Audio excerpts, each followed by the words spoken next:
Amid a blizzard swallowing the silent highway inside a run-down diner buried in overdue bills, Darius Cole, 52, widowed, is about to turn off the lights and give up for good. Suddenly the door swings open. A group of lost truckers, frozen, exhausted and desperate, stumble in, begging for shelter. Darius has almost no food left, but he still decided to cook them the last hot meal he had. He had no idea that this choice would uncover a long-hidden secret from his past, and by the next morning, more than 200 trucks will be parked outside his diner. Before we continue, tell us what time it is and where you're watching from. Subscribe and hype because tomorrow I've got something extra special for you. Route 17 stretched through the Montana wilderness like a forgotten promise, its cracked asphalt disappearing beneath layers of fresh snow that fell harder with each passing hour. The yellow center lines had faded years ago to barely visible ghosts, and tonight, with the wind howling and visibility dropping to near zero, it felt less like a highway and more like the edge of the world. The North Star Diner sat alone against that vast white emptiness, a small square building that looked like it had been fighting the elements for too long and was finally losing. The wooden siding had weathered to a dull gray, paint peeling in long strips that curled away from the boards like dry skin. The roof sagged slightly in the middle, and the gutters hung crooked, clogged with ice. But the neon sign still glowed, barely. Pink letters spelling out North Star Diner flickered uncertainly, buzzing with electrical static, casting pale rose-colored light across the empty parking lot. The lot itself could have held 20 rigs easily, once upon a time. Tonight it held only a single battered pickup truck with rust eating through the wheel wells.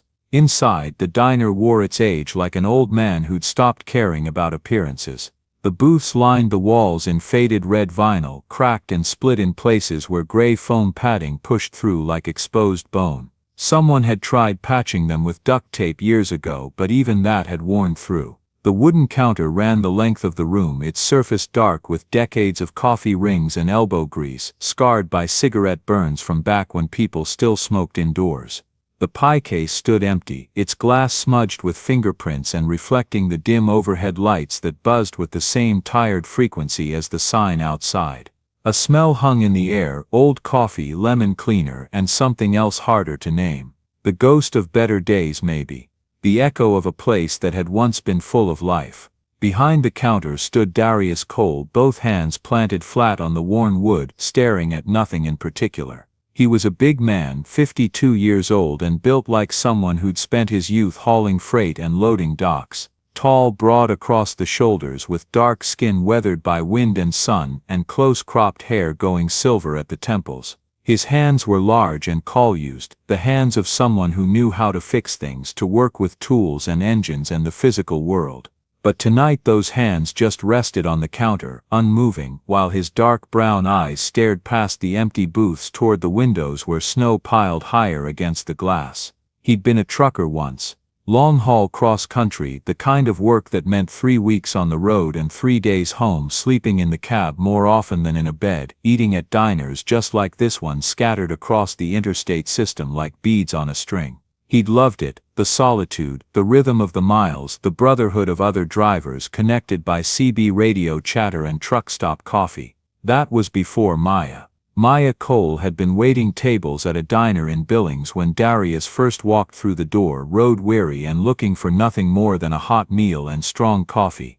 She'd been small and fierce, with quick hands and a quicker smile, and a way of making every customer feel like they were the only person in the room. Within 6 months they were married.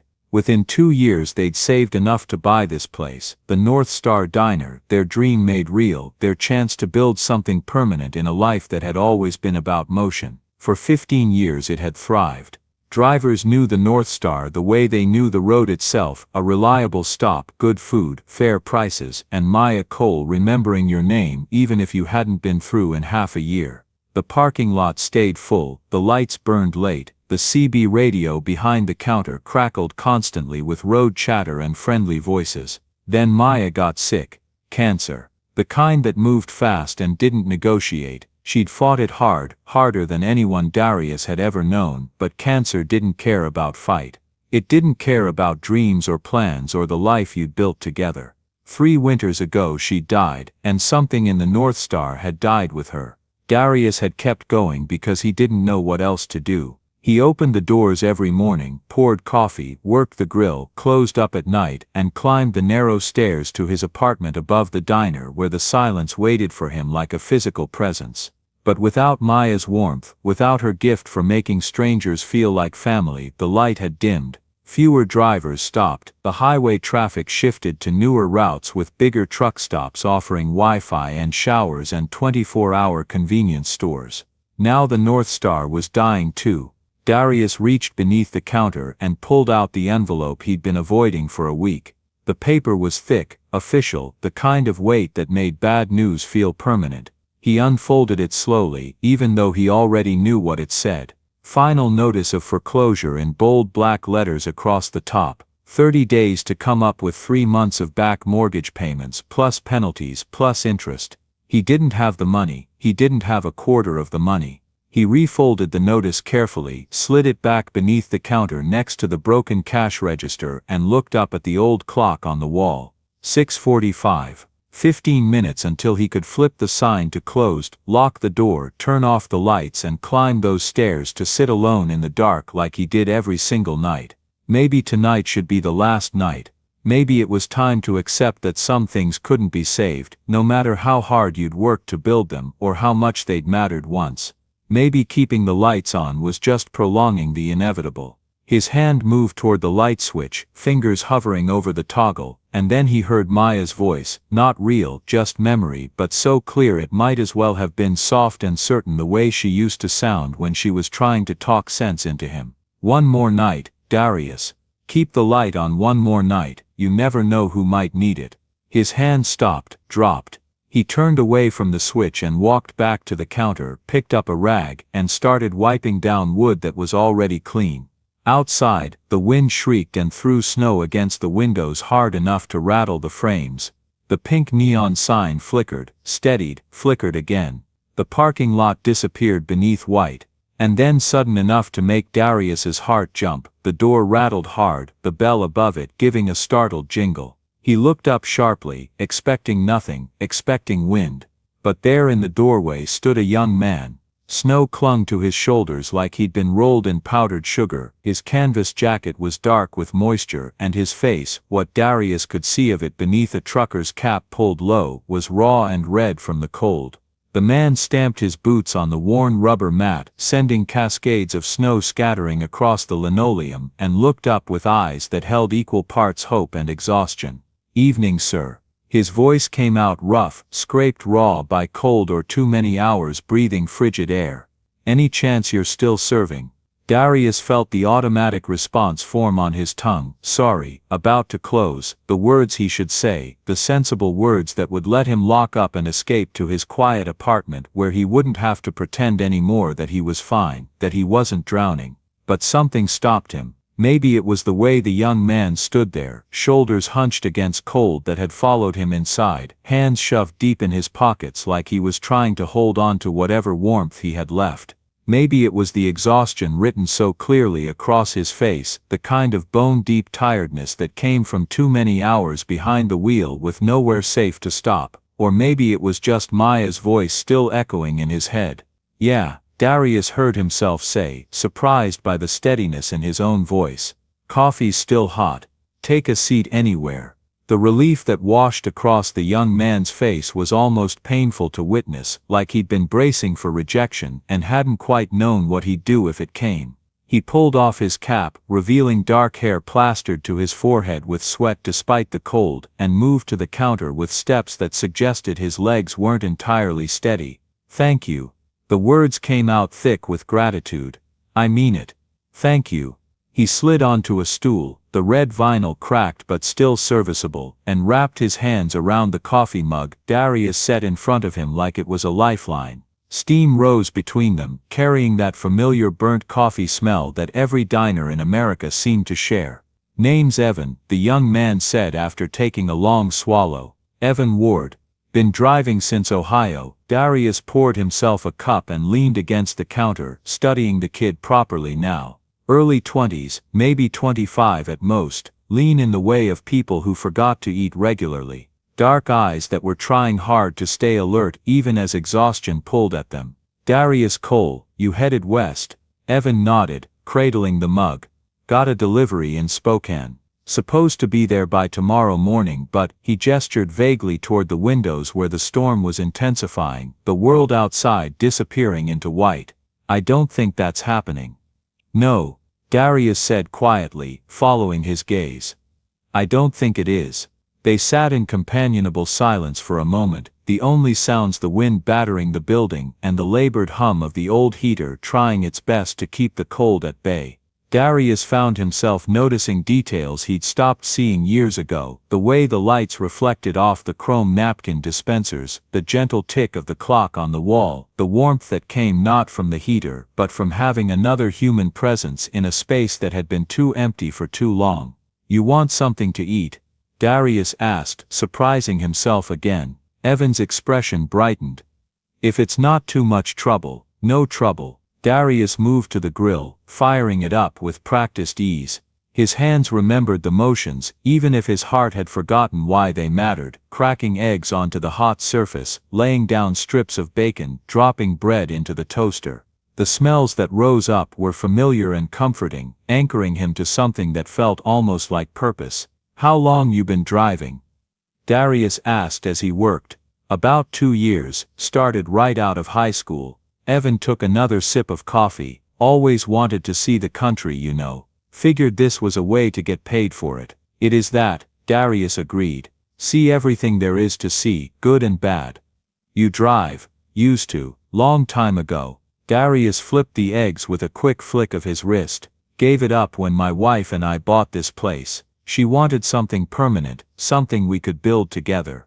He wasn't sure why he was offering this information to a stranger, but something about the late hour and the storm and the fact that they were the only 2 people in the world right now made it feel natural. That must have been nice, Evan said quietly. Building something together. It was. Darius plated the food and slid it across the counter. Eat up.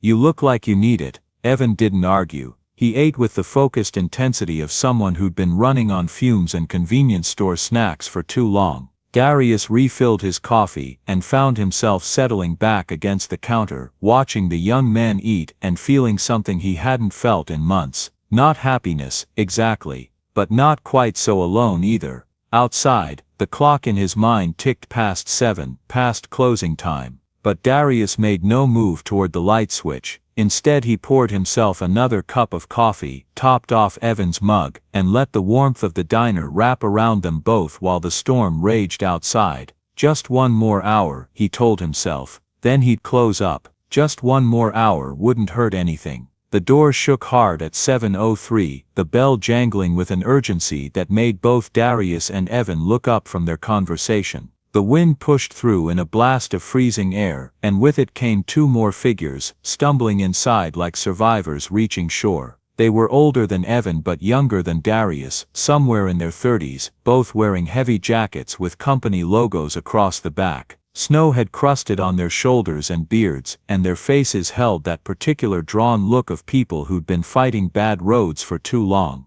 You open? One of them asked, his voice hoarse with cold. Darius straightened, feeling something shift in his chest, a decision point. He could say no, could explain he'd only stayed open for Evan and was about to close. It would be reasonable, expected even. Yeah, he said instead. Come on in. They moved to the counter with the careful steps of people whose legs had gone stiff from hours in a cramped cab. They settled onto stools, and Darius was already reaching for the coffee pot, already moving back to the grill. Bless you, man, the second driver said as warmth from the coffee mug seeped into his hands. We've been looking for a place to stop for the last hour. Everything's either closed or full. Where you coming from? Darius asked, firing up the grill again. Denver, hauling auto parts up to Calgary. The first driver, his name tag read Carl, pulled off his gloves with stiff fingers. Highway patrols talking about closing Route 17 completely. Said conditions are only getting worse. Darius glanced toward the windows where the snow was falling so thick now you couldn't see more than a few feet beyond the glass. The parking lot lights created small halos of illumination that disappeared into white nothing. You call ahead to any motels? Darius asked. Carl shook his head grimly.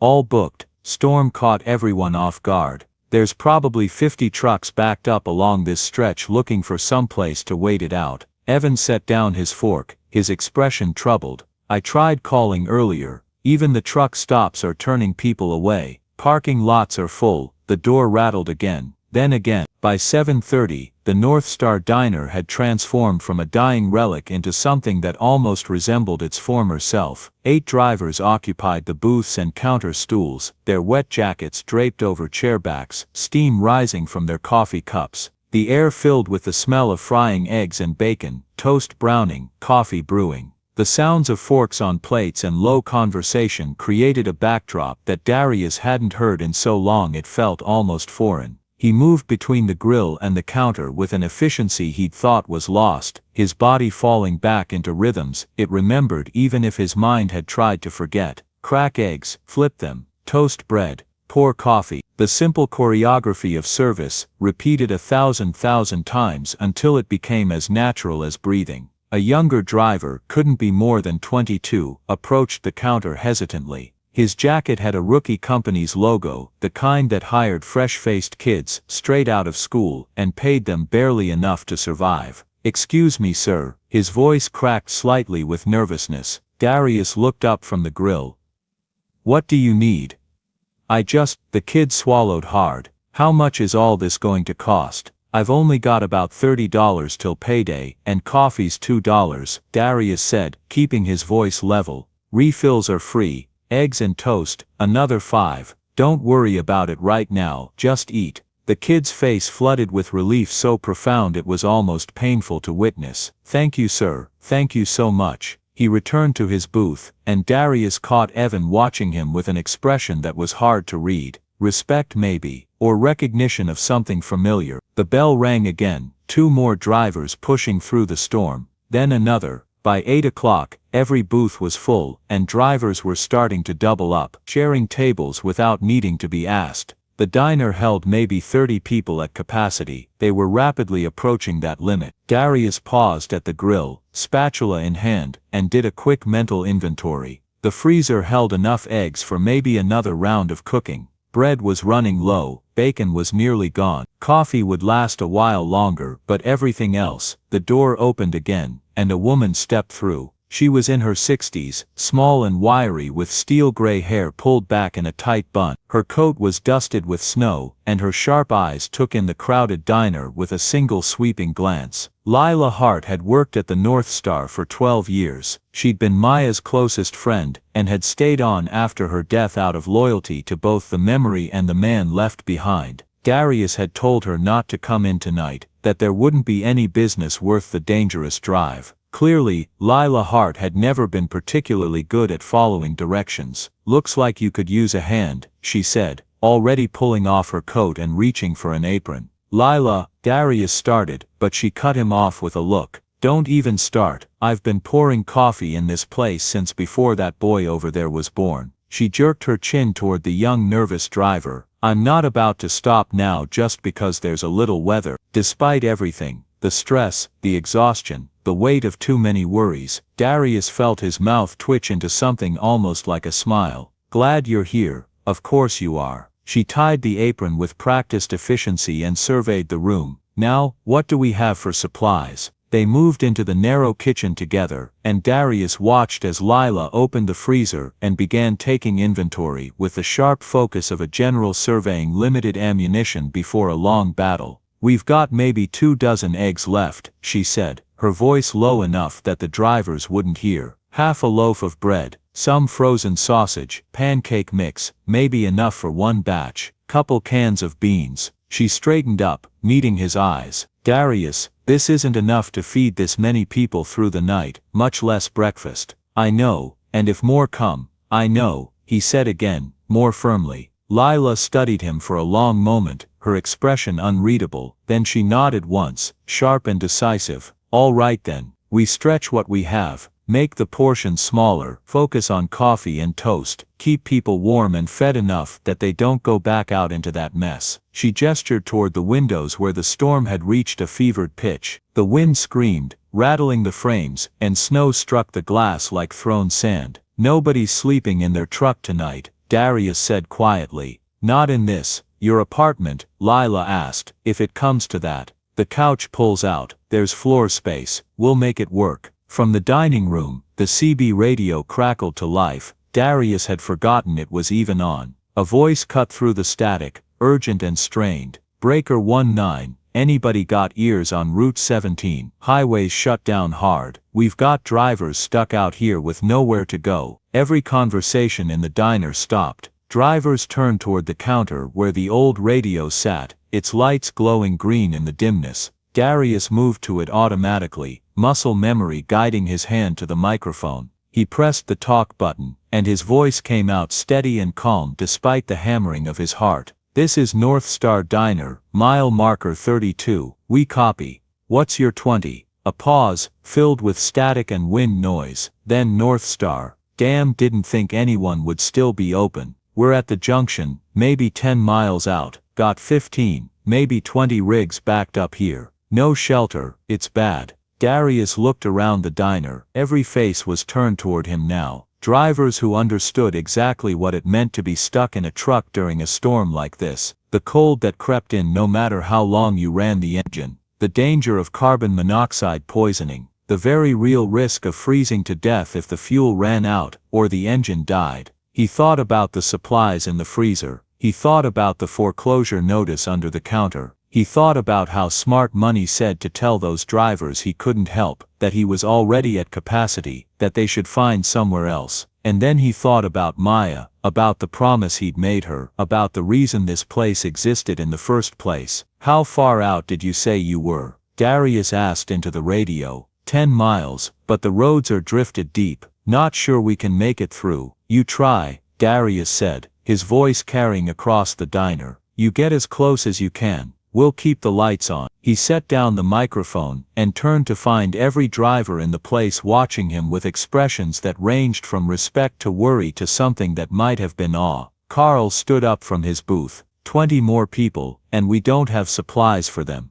"I know, and there's no room unless we start sleeping in shifts." "I know that too." Darius met his eyes steadily. "But I'm not sending anyone back out into that storm to die in their cab. We'll figure it out." For a long moment, nobody spoke. Then Carl nodded slowly, and something shifted in the room, a collective decision, unspoken but understood. "We can double up," Carl said. "Share booths. Some of us can sleep sitting up if we have to." A woman driver with short dark hair and grease-stained hands stood up. "I've got extra granola bars in my rig, and a case of bottled water. I'll go get them. I've got blankets," another driver offered, "and a Coleman stove if the power goes out." One by one they stood, offering what they had. Extra food, blankets, thermoses of coffee, the willingness to make do with less so that others might have enough. Evan moved to Darius's side, his young face serious. "Tell me what you need me to do." Darius looked at him, this kid he'd only met an hour ago, and saw in his expression the same determination he saw in his own mirror every morning when he forced himself out of bed to face another day of slow failure. "Help Lila in the kitchen," Darius said.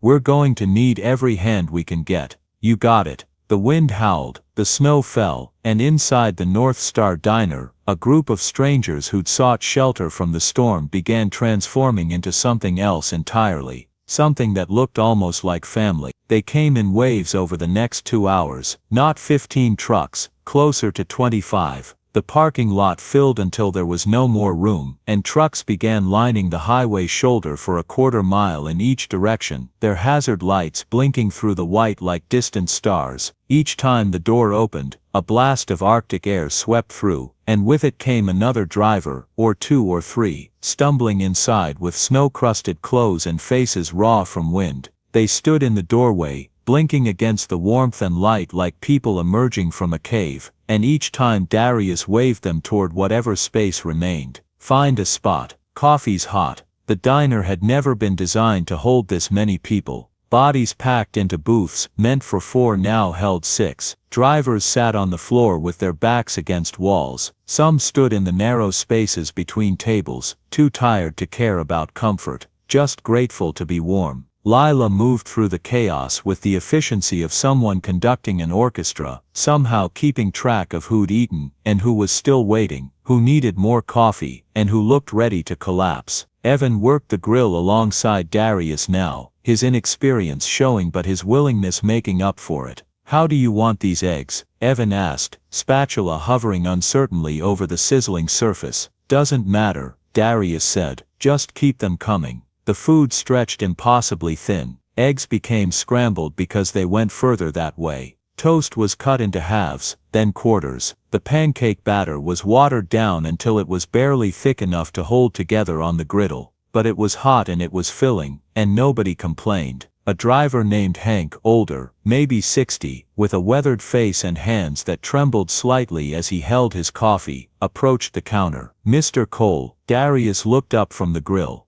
"Yeah, just wanted to say thank you. My rig was running on fumes when I pulled in. Another hour out there," and he didn't finish the sentence. "Didn't need to." "Don't mention it." "No, I mean it." Hank's voice roughened.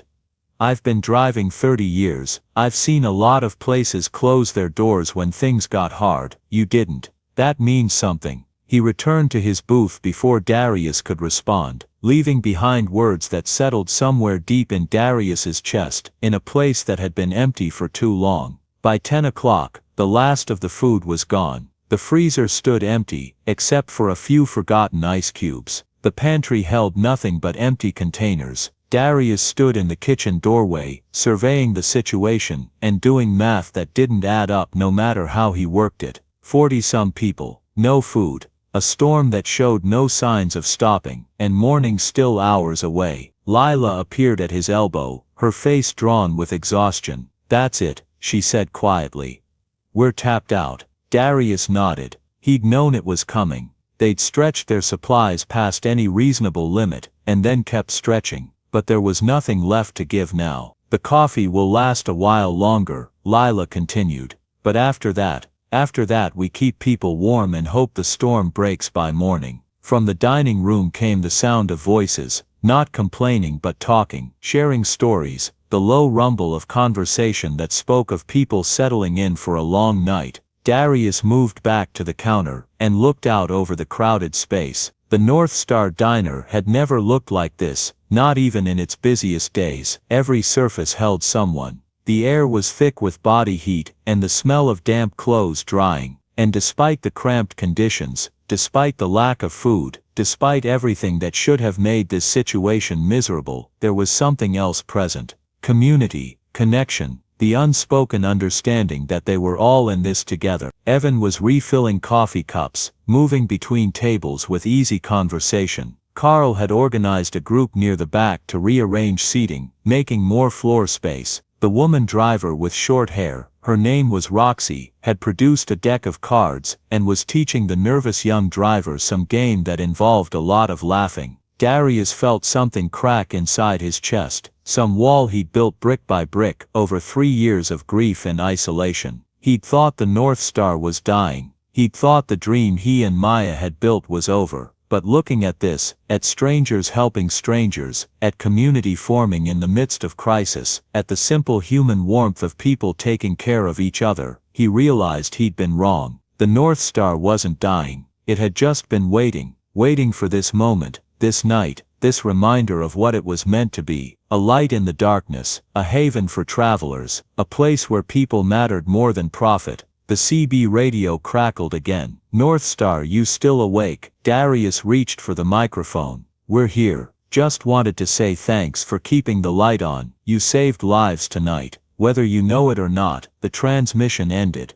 Darius stood there holding the microphone, staring at it, and felt his eyes burn with something he wouldn't name. Around him the diner settled into the quiet rhythms of a long night. Drivers dozed in booths or on the floor. Quiet conversations continued in corners. The heater hummed and groaned, working overtime. And through it all, the pink neon sign outside continued to glow, casting its light across the snow-buried parking lot. A beacon, a promise, a light that refused to go out. Morning came slowly, the darkness outside fading to gray so gradually it was hard to say when night ended and day began. The storm had eased sometime around 4, the wind dying to a low moan and the snow falling lighter, slower. But the world beyond the windows remained buried under white drifts piled high against the building, the parking lot invisible beneath smooth, unbroken snow. Inside the North Star, drivers began to stir around 6, groaning and stretching, wincing at muscles cramped from sleeping on hard surfaces. Nobody had slept well. How could they pack together like this? But they'd slept warm and safe, and that was worth more than comfort. Darius stood behind the counter, red-eyed and running on nothing but coffee and adrenaline. He hadn't slept at all. Someone had needed to keep watch, to monitor the heater, to make sure nobody slipped outside into the cold. So he'd stayed awake, moving between the kitchen and the dining room, checking on people, adding wood to the small emergency stove they'd fired up when the main heater started struggling. His body ached in ways he'd forgotten were possible. His feet throbbed from standing all night. His back had that deep grinding pain that came from too many hours bent over a grill. But when he looked out over the room at the drivers waking slowly, helping each other fold blankets, sharing the last dregs of coffee, he felt something he hadn't felt in 3 years. Purpose. Lila emerged from the back room where she dozed for a few hours on a pile of aprons. Her hair had escaped its bun completely, falling around her shoulders in a way that made her look younger despite the exhaustion etched into her face. She caught Darius's eye and moved to join him behind the counter. "We need to tell them," she said quietly. "About the food. I know. They're going to ask about breakfast, and we've got nothing. Not even bread for toast." Darius nodded, feeling the weight of it settle across his shoulders. He'd kept these people safe through the night, but now morning had come and he had nothing left to give them. The failure of it sat bitter on his tongue. But before he could speak, Carl stood up from his booth and cleared his throat. The room quieted immediately, all attention turning toward the big man whose presence somehow commanded respect without demanding it. "Listen up, folks." Carl's voice carried easily across the diner, rough from too little sleep but steady. "Before we start talking about heading back out, I think we need to talk about what happened here last night." Murmurs of agreement rippled through the room. This man, Carl gestured toward Darius, and 40 pairs of eyes followed the gesture, kept his doors open when he had every reason to close them. He fed us with the last food he had. He gave us shelter when we had nowhere else to go. He didn't ask for anything in return. Didn't even hesitate. Carl paused, letting the words settle like snow on quiet ground. "Now I've been driving for 20 years, he continued. "I've seen a lot of places in that time. And I've seen a lot of places shut their doors on people who needed help. Seen diners turn away drivers because it was past closing time, or because they didn't want to deal with the hassle, or just because they didn't care. The North Star didn't do that. And I think we all know what would have happened if these doors had been locked when we came knocking." The silence that followed was heavy with understanding. They all knew, they'd all heard the stories: drivers found frozen in their cabs after a bad storm, people who'd thought they could wait it out and been wrong. It was the nightmare that lived in the back of every trucker's mind during winter runs. "So here's what I'm proposing," Carl said, his voice gaining strength. "We don't just say thank you and drive away, we do something about it. We make sure this place survives. Because places like the North Star, they're disappearing. The family diners, the independent stops, the places that treat you like a human being instead of a transaction. They're all going under, and if we don't do something, we're going to lose them all." More voices joined in now, a chorus of agreement building like a wave. Evan stood up from where he'd been sitting on the floor near the back, his young face serious in a way that made him look older. He pulled out his phone, checking the screen even though the battery was nearly dead. "I made some calls last night," he said. "Early this morning actually, when the cell service came back for a few minutes. Called some people I know, dispatchers, other drivers, fleet managers I've worked with. Told them what happened here. Told them about the North Star and what it stands for." He looked around the room, making eye contact with driver after driver. "They're coming," Evan said simply. "Word is spreading through the network. People want to help. They want to make sure this place stays open." Darius felt his throat close up.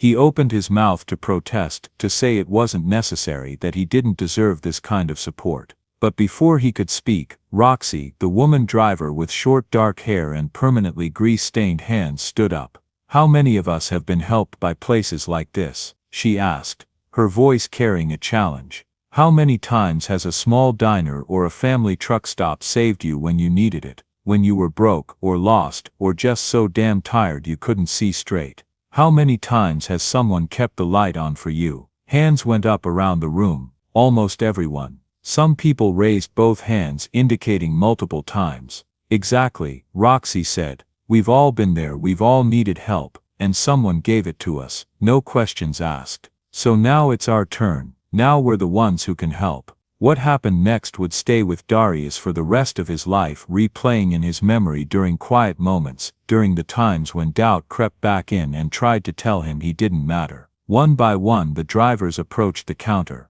They pulled out their wallets, worn leather things that carried licenses and fuel cards and photographs of people they loved but rarely got to see. They pulled out bills, crumpled 20s and smooth 50s and sometimes just 5s, whatever they could spare from paychecks that had to stretch too far already. And each one came with a story. Frank, the older driver with trembling hands, set down 3 20s and spoke in a voice roughened by emotion. I drove this route 30 years ago, he said. Me and my wife, we used to stop here every run. Your wife, Maya, she remembered our names. Every single time, even if it'd been 6 months between visits. His eyes grew distant with memory. My wife died 2 years ago, cancer like yours, and I kept driving because I didn't know what else to do with myself. But places like this, they remind me that there's still good in the world, that people still care about each other. I need that reminder, Mr. Cole, we all do. Sarah, a younger woman who couldn't have been driving more than a few years, placed her contribution on the growing pile and wiped at her eyes. I stopped here 3 years ago, she said.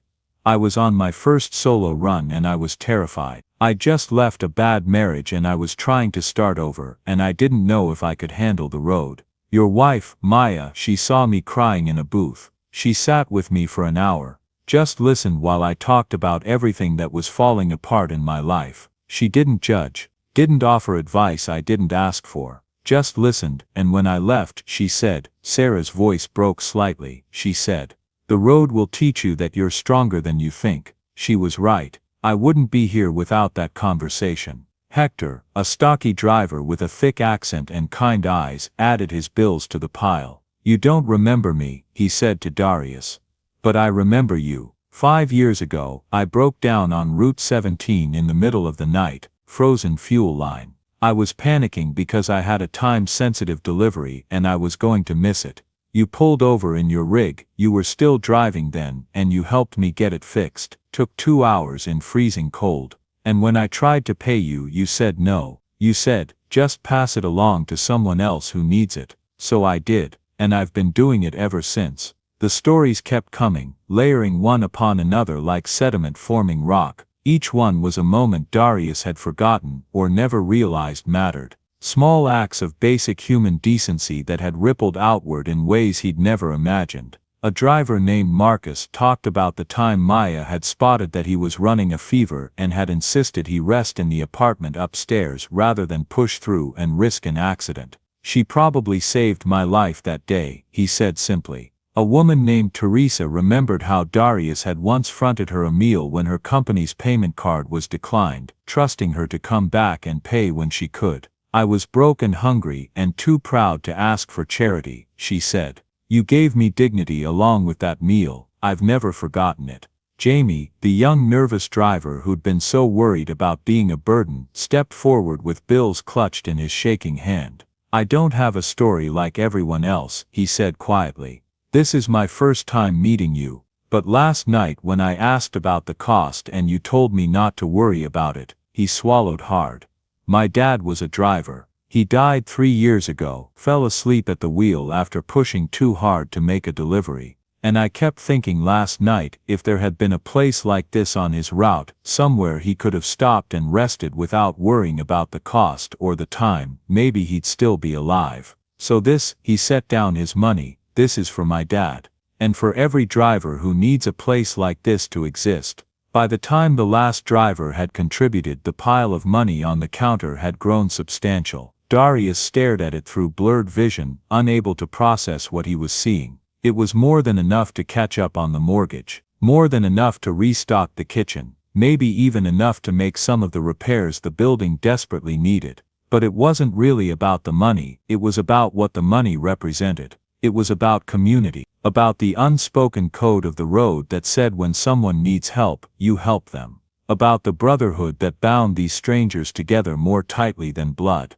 I don't, Darius started, then had to stop and clear his throat roughly. I don't know what to say. Say you'll keep the light on, Carl said firmly. That's all we need to hear. Before Darius could respond, the sound of engines rumbled from outside. Deep, powerful diesel engines, multiple of them, approaching from both directions. Several drivers moved to the windows, brushing away the condensation to peer out into the gray morning. What the hell, someone muttered. Darius moved to the door and pushed it open, stepping out into air so cold it burned his lungs. Lila and Evan followed, and behind them came a stream of drivers, all of them crowding into the doorway or pressing against the windows to see. The parking lot, what was visible of it beneath the snow, had begun to fill with trucks, but not the trucks that had been there all night. These were new arrivals, pulling in from the highway one after another, their chrome grills gleaming dully in the weak morning light. First came 3 semis with matching logos from a company Darius didn't recognize. Then 2 more from a different company. Then a convoy of 5 owner-operator rigs, each one custom-painted and clearly loved by its driver. They pulled into formation with the precision of a military operation, parking in neat rows, their air brakes hissing in sequence like a mechanical symphony. And they kept coming. Trucks from carriers, big and small, flatbeds and refrigerated trailers and tankers. New rigs with gleaming paint jobs and old workhorses that had clearly been around the block a few thousand times. They lined the parking lot and spilled onto the highway shoulder, forming a solid wall of steel and chrome that stretched as far as Darius could see in both directions. Drivers climbed down from their cabs, and Darius felt his heart stutter in his chest. He recognized some of them, faces from years past, people he'd served coffee to or helped with directions, or simply shared a moment of human connection with on some forgotten night. But others were complete strangers, people who'd never set foot in the North Star before but who'd heard the story and decided it mattered enough to make the journey. They gathered in the parking lot, forming a loose semicircle around the diner's entrance, and Darius stood there in the doorway feeling completely overwhelmed, like he was watching something happen from outside his own body. A man in his 50s approached first, wearing a heavy jacket with Porter Logistics embroidered across the back in professional lettering. He walked with the confident stride of someone used to making decisions and having them respected, but his face held a warmth that immediately put Darius at ease. "Will Porter," he said, extending a gloved hand. His grip was firm, the kind of handshake that spoke of old-school values and keeping your word. "I run a regional fleet, about 60 trucks covering 5 states. Heard what you did last night. Actually heard what you've been doing for years. My drivers have been talking." Darius shook his hand, still too overwhelmed to form coherent words. "I'd like to make the North Star an official stop for my company," Will continued, his breath fogging in the cold air. "Regular route station. We'll commit to a minimum number of visits per week, probably 15-20 trucks minimum. Help with supply costs, maybe work out a fuel partnership if you're interested. It's good business for both of us, but more than that," he paused, his expression growing serious. "It's the right thing to do. Places like this built this industry. They deserve to survive." Before Darius could find his voice to respond, a woman stepped forward. She was probably in her 60s, with steel gray hair cut in a professional bob and sharp intelligent eyes that assessed everything with practiced efficiency. "Linda Morrison," she introduced herself. "I coordinate supply chains for a regional food distributor. We service restaurants and truck stops across Montana and Wyoming." She pulled a business card from her pocket and pressed it into Darius's hand. "I'd like to set up a standing contract with you. Regular deliveries at cost, no markup. You'd get reliable supplies, we'd get a reliable customer, and we'd be helping preserve something worth preserving." Then another person stepped forward, and another. Fleet managers offering contracts and partnerships. Independent operators pledging to make the North Star a regular stop on their routes. representatives from trucking associations talking about recognition programs and historical preservation grants. A mechanic who owned a shop 30 miles away, offering free maintenance on the diner's heating and electrical systems. A fuel company rep proposing a small but viable fuel island installation that could serve the trucks that stopped here. They came forward one by one, each offering something tangible, not charity but partnership, not handouts but mutually beneficial arrangements that would help ensure the North Star's survival while serving their own needs too. And through it all, Darius stood there taking it in, trying to process the reality that his small act of keeping the doors open had somehow sparked this massive response. Carl appeared through the crowd, carrying a thick envelope, bulging with contents. He pressed it into Darius's hands with both of his own, holding it there for a moment. From the drivers, Carl said, his gruff voice softened by emotion. The ones who were here last night, and a bunch of others who heard about what happened and wanted to contribute.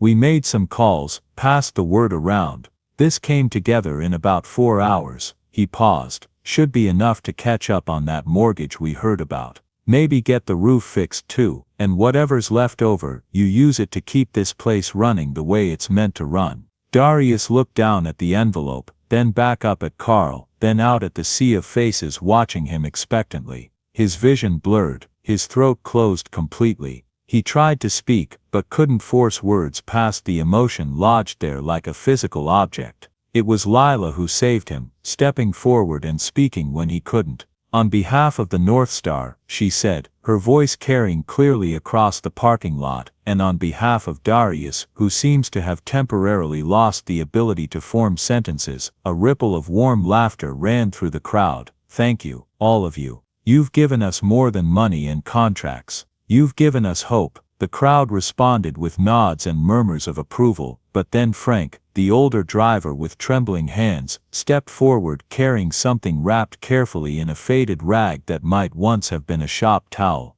Got something else, Frank said, his voice carrying despite its roughness. He approached Darius and began unwrapping the item with slow, reverent movements. It was a CB radio handset, battered and scarred with age, but clearly well maintained, the kind of tool that had been used hard and cared for properly. The coiled cord was worn but intact, and the metal clip showed the distinctive pattern of having been carried on a belt for thousands of miles. You gave me your backup handset outside Cheyenne, Frank said, meeting Darius's eyes. Back in '97, must be 28 years ago now, I'd been on the radio calling for help. My primary had died, and I was trying to navigate through a snowstorm without it.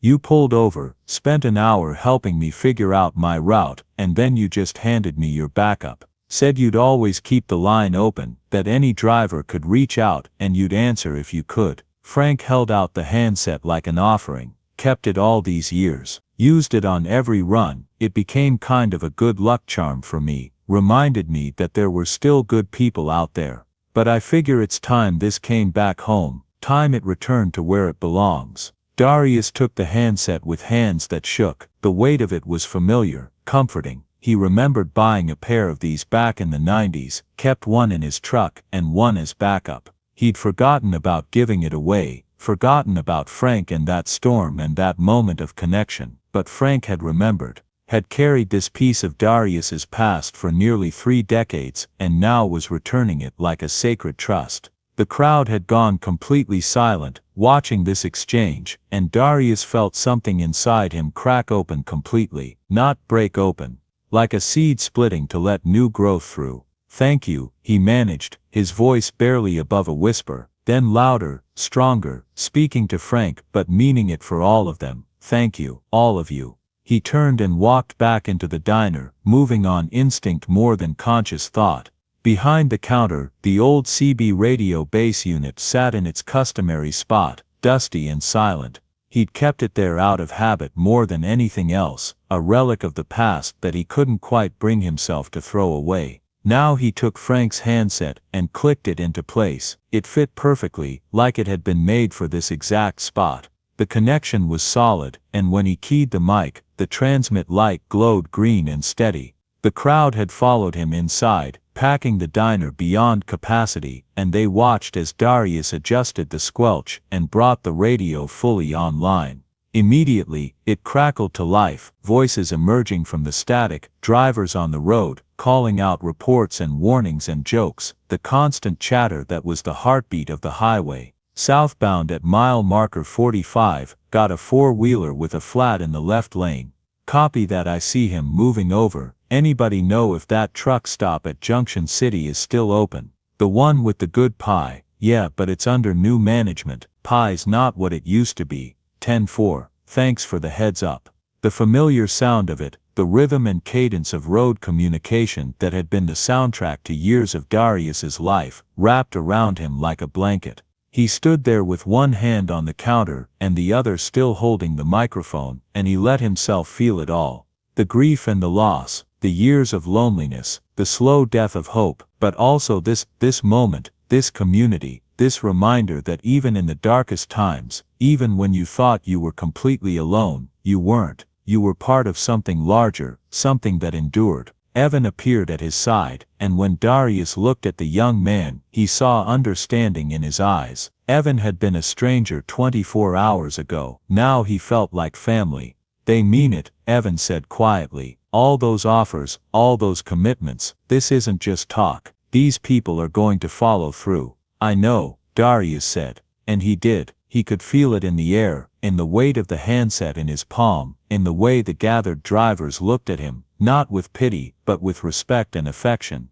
Outside, the morning sun was finally breaking through the clouds, sending shafts of pale golden light across the snow-covered landscape.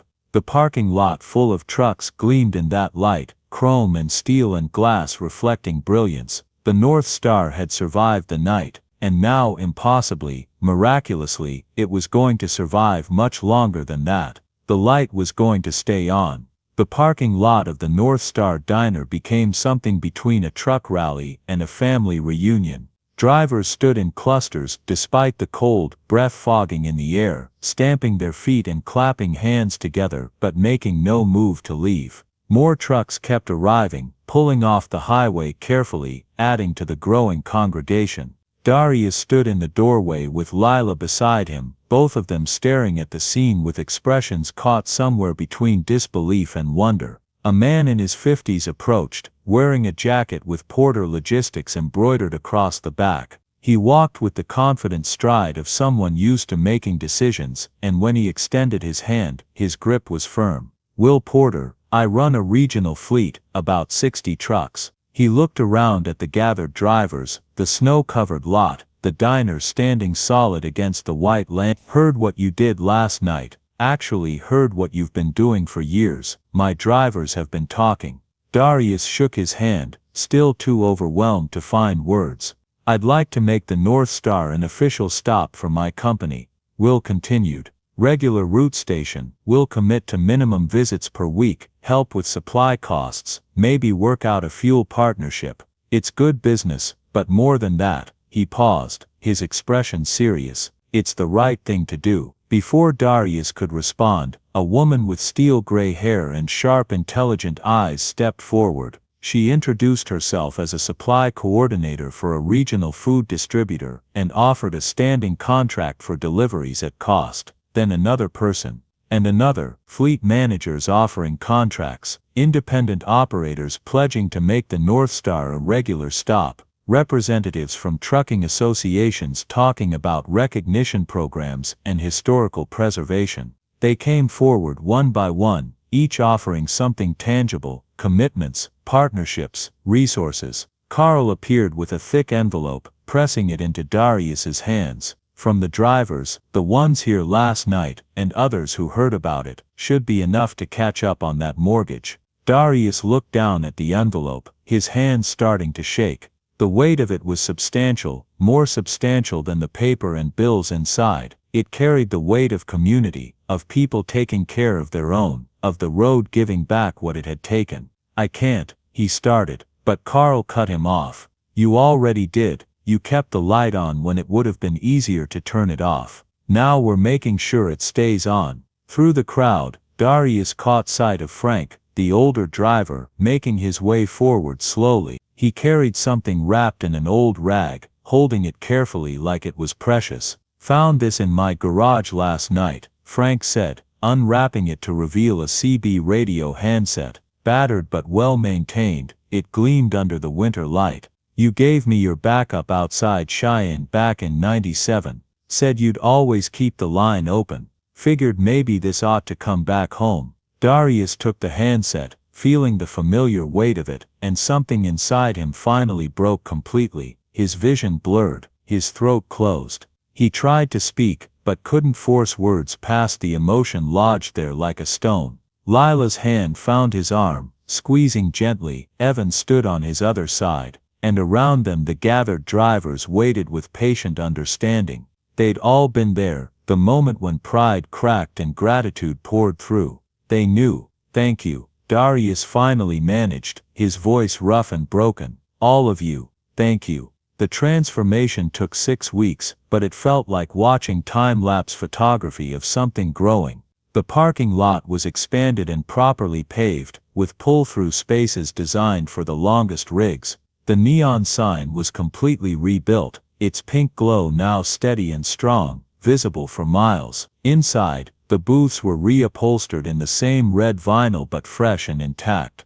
The counter was refinished, keeping its character but losing its despair, but they kept the soul intact. The same layout, the same feeling. The bones that Maya had loved remained untouched. The CB radio was mounted on a polished wooden plaque behind the counter, with a brass plate that read Maya Cole. She kept the light on. Lila became the official manager, her salary finally reflecting years of devotion. They hired 2 more staff, a cook and another server, to handle the increased traffic that came as word spread through the trucking network like wildfire. Drivers went out of their way to stop at the North Star now, not just for fuel or food or clean restrooms, though those were all excellent, but for something harder to quantify. They came because the North Star felt like home. On reopening day, Darius stood outside looking up at the new sign. Beneath North Star Diner was a new subtitle, "A haven for all travelers."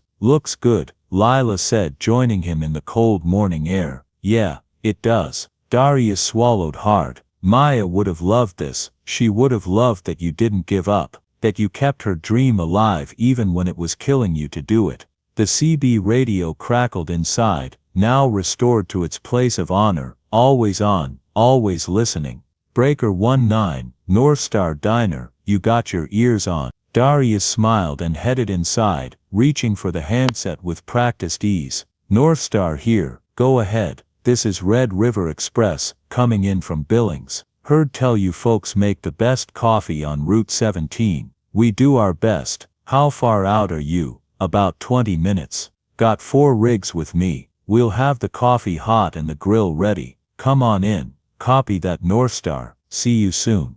Darius hung up the handset and found Lila already firing up the grill, moving with the practiced efficiency of someone who belonged exactly where they were. The morning rush was coming. They were ready for it. They were always ready now. 6 months after the storm, the North Star had become more than a successful business. It had become an institution, a landmark that drivers planned their routes around, that companies added to official stop lists, that travelers sought out because they'd heard the stories. The walls filled with photographs, truckers posing beside their rigs, group shots of impromptu convoy reunions, handwritten notes of thanks. Someone started a tradition of leaving company patches or small mementos, and a bulletin board near the entrance became crowded with memories from drivers spanning the continent. But the heart remained unchanged. Darius still worked the counter. Lila still moved through the room with sharp eyes and soft heart. The CB radio still crackled constantly, and every single driver who walked through the door was treated like family. Evan stopped by regularly, his routes somehow always managing to bring him past mile marker 32. He'd become an unofficial ambassador for the North Star, and Darius had stopped being surprised when the young man showed up with new ideas. One October afternoon, Evan came in carrying his phone with barely contained excitement.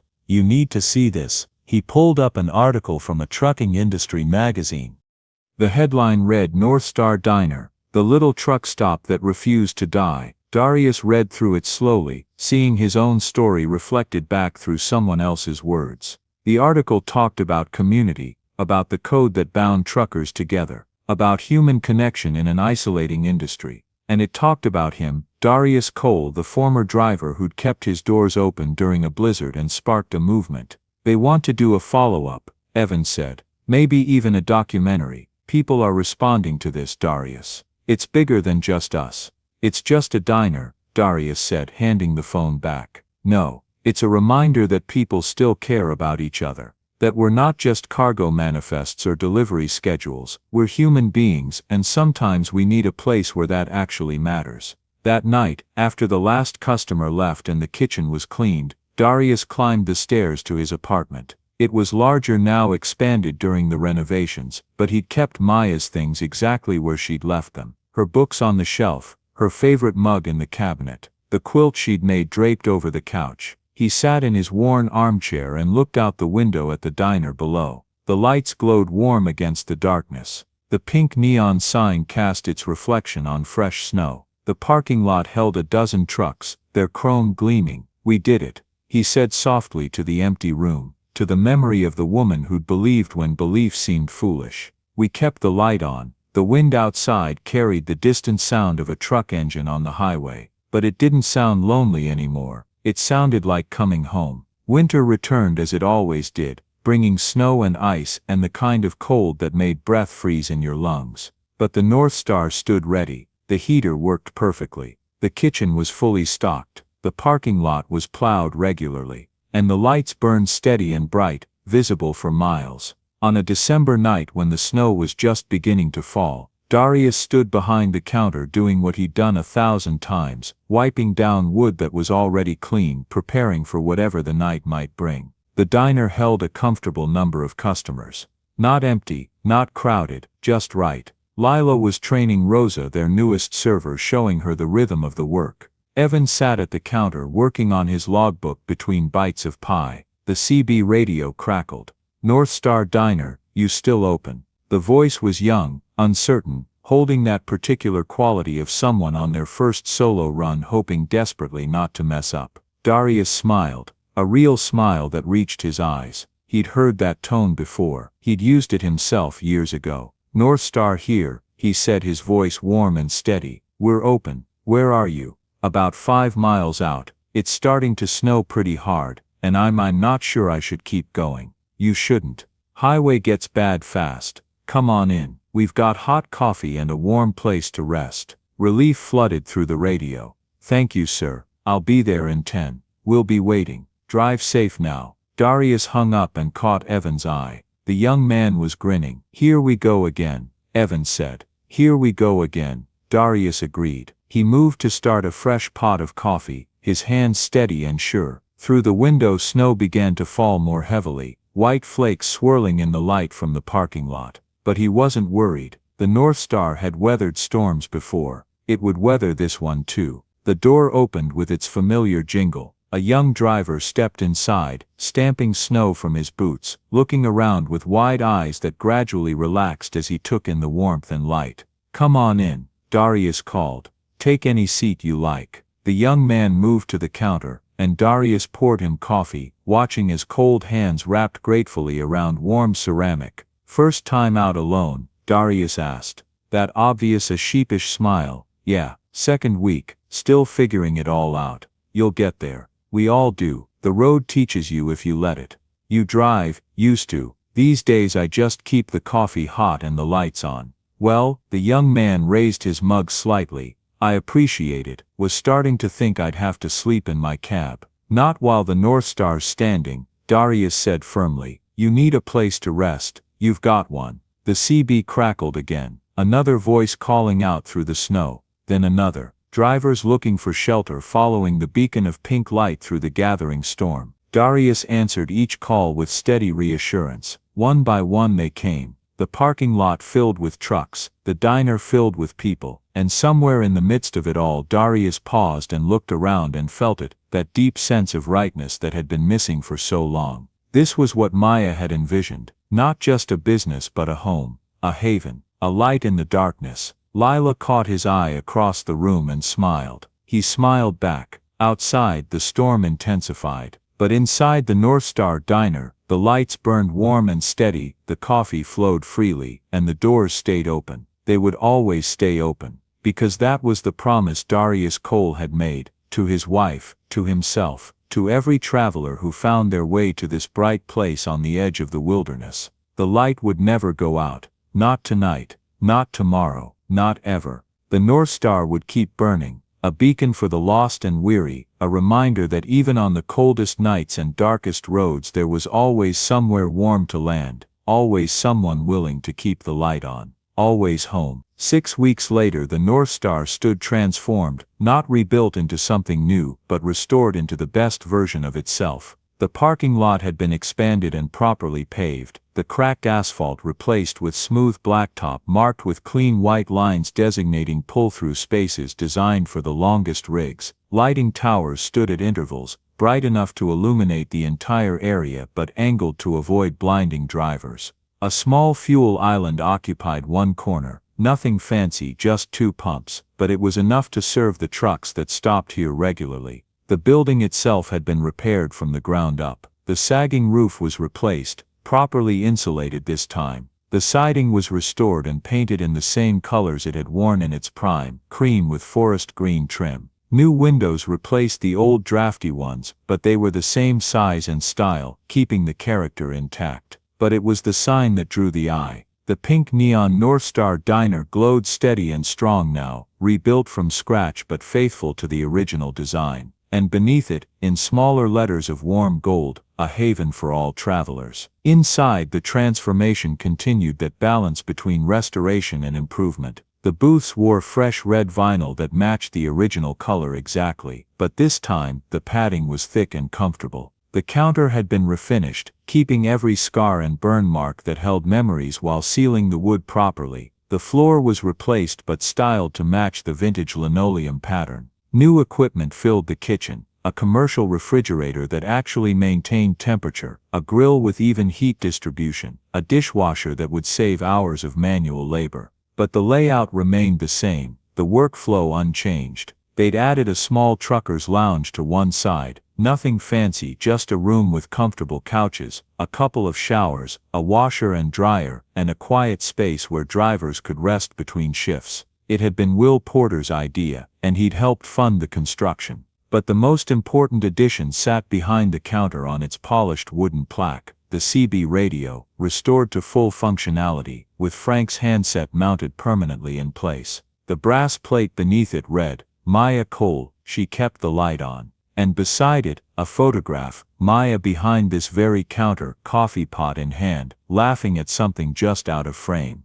Her joy was captured there forever, a reminder of what the North Star had always been meant to be. The grand reopening was scheduled for a Saturday in late spring, when the snow had finally melted and the world was green and new again. Darius had wanted something quiet, maybe a few extra customers, a small acknowledgement, nothing special, but the trucking community had other ideas. By 10 in the morning the parking lot was full. Trucks lined up along the highway shoulder for half a mile in both directions, their hazards blinking, drivers waiting patiently for space to open up so they could pull in. A local news crew had shown up, drawn by the human interest angle, the story of a dying diner saved by the community it had served for decades. Evan had coordinated most of it, working with drivers and companies to create a celebration worthy of the occasion. There was food, not just from the North Star's kitchen but potluck contributions from drivers who'd brought regional specialties from their home states. Texas barbecue sat next to Wisconsin cheese curds, Carolina pulled pork beside Maine lobster rolls. It was a feast assembled from across the country, a culinary map of the highways these people traveled. Someone had brought a portable speaker system, and music filled the air, country and classic rock and the occasional trucker anthem that everyone seemed to know the words to. A driver who played guitar had convinced a few others to join him, forming an impromptu band that set up near the fuel island and played with more enthusiasm than polish. But it was the people that made it special. Hundreds of them, filling the parking lot and the diner and spilling out onto the grass. Drivers Darius had met that stormy night 6 weeks ago, and drivers he'd known for years, and drivers who'd never been to the North Star before but had heard the stories and wanted to be part of it. They came in their work clothes and company jackets, bringing families when they could, wives and husbands and children who'd heard about daddy's job or mama's life on the road and wanted to see this place that meant so much.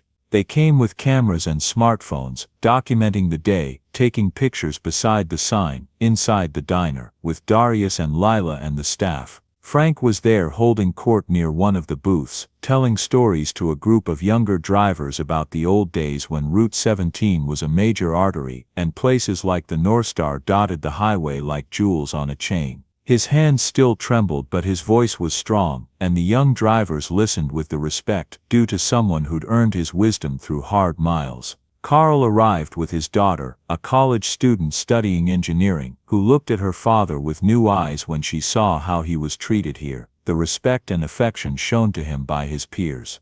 She pulled Darius aside at one point and said quietly, "Thank you for this. My dad talks about this place like it's sacred. I never really understood until now." Roxy brought her wife and their 2 kids, introducing them proudly to everyone they met. "This is the place I told you about," she kept saying to her family.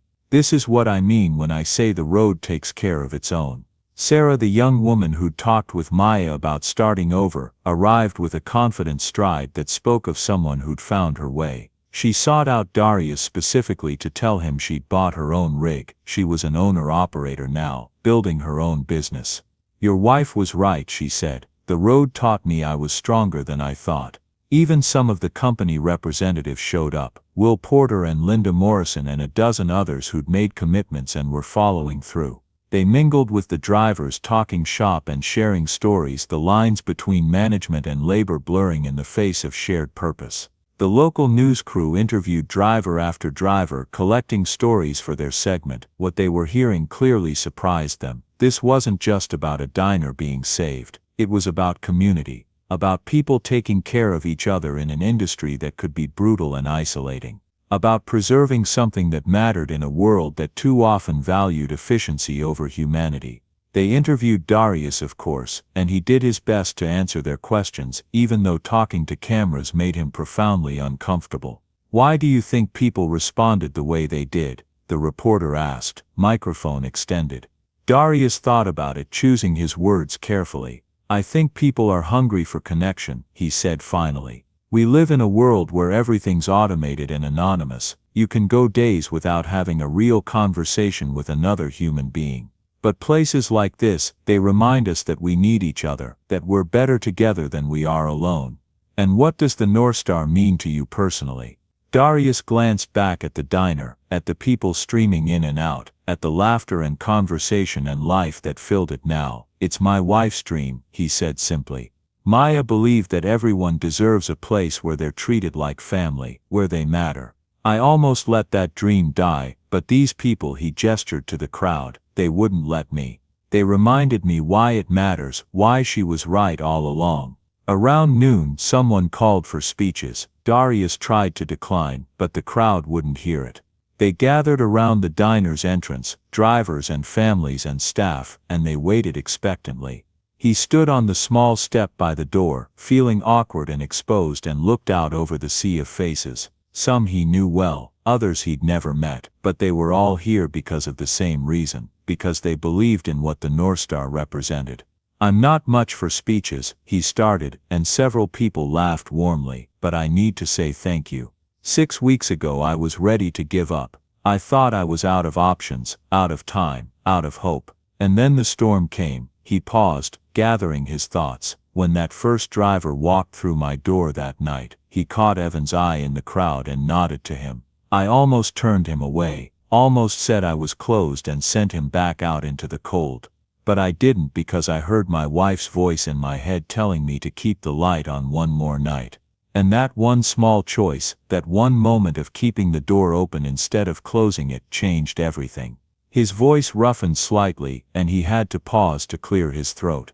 "What happened that night, and what's happened since, has taught me something I'd forgotten. It's taught me that we're not alone. That when things get hard there are people who will help, not because they have to, but because they choose to. Because that's what community means, that's what family means. He looked around at the crowd, meeting eyes, acknowledging faces. This place, the North Star, it was never really about the building or the business, it was always about people.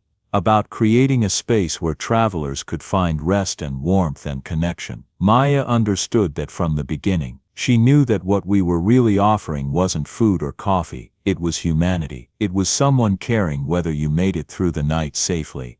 Darius's voice grew stronger, more certain. So thank you. Thank you for caring. Thank you for helping. Thank you for proving that places like this still matter, that people still matter. The North Star is going to stay open, and it's going to stay open the right way. Doors unlocked, coffee hot, and the light always burning.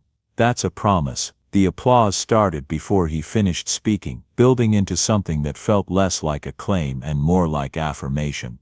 People weren't just clapping for him, they were clapping for themselves, for the community they'd built, for the choice they'd all made to preserve something worth preserving.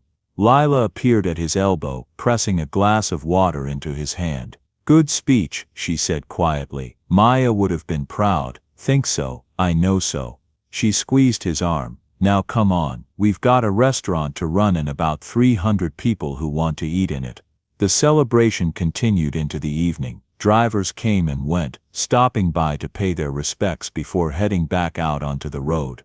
The band played until their fingers hurt. Children ran between trucks under the watchful eyes of parents who'd learned to let them play, but never stop counting heads. As the sun began to set, painting the Montana sky in shades of orange and gold and deep purple, Darius stood in the doorway of the North Star and watched it all unfold. The parking lot full of trucks, the people gathered in small groups, talking and laughing.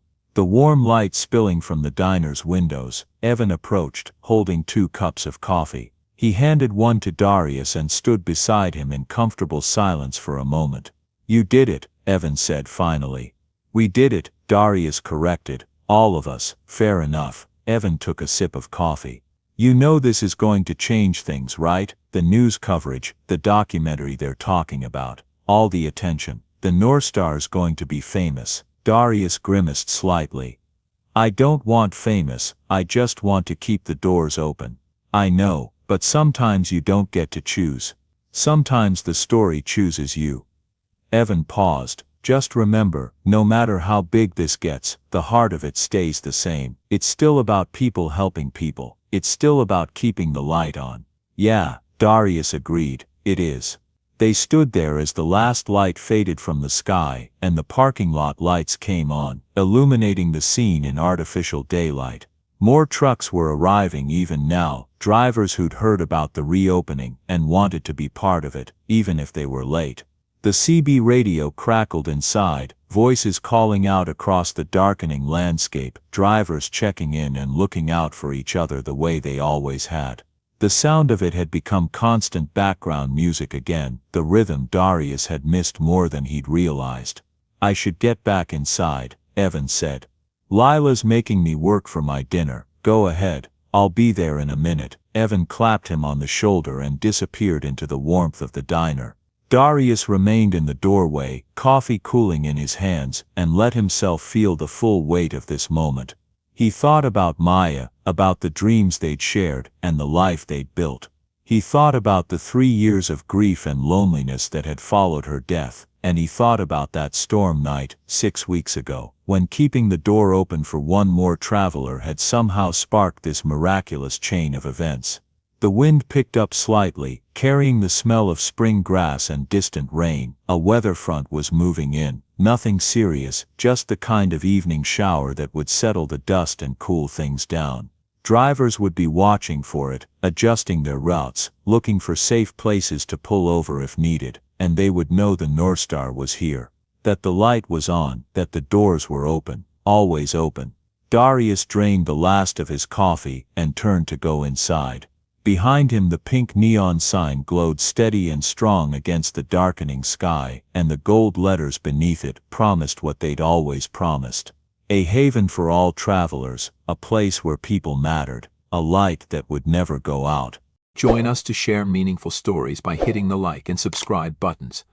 Don't forget to turn on the notification bell to start your day with profound lessons and heartfelt empathy.